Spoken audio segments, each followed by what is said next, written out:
Hello বন্ধুরা, আমি পায়েল আমার নতুন দিনে নতুন একটা ব্লগে তোমাদেরকে অনেক অনেক ওয়েলকাম। কাল বিকেলবেলা একটু রেডি হয়ে গিয়েছিলাম, কারণ ছেলের আবদারে যাব একটু ছোটোদের ছায়াছবি দিতে।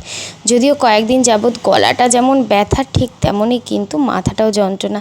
তা সত্ত্বেও ছেলের বায়নায় চলে গেলাম চন্দননগর স্ট্যান্ডের কাছে রবীন্দ্র ভবনে। আর সেখানে গিয়ে তো এত ভিড় দেখে আমার পুরো মাথা খারাপ এর মতন অবস্থা।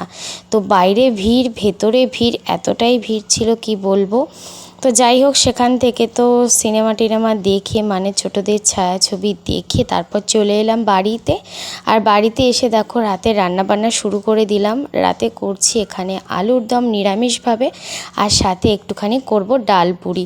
তো তার জন্য ময়দাটা মেখে রেখেই গিয়েছিলাম, আর এখন শুধু পুর ভরে তারপর সেটাকে বেলে ভাজার পালা।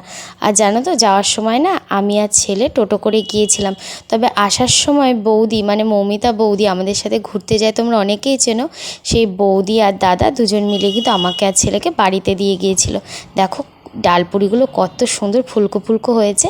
রাত্রিবেলা একটা মিষ্টি, ডালপুরি আর আলুর দম, এই ছিল মেনুটা।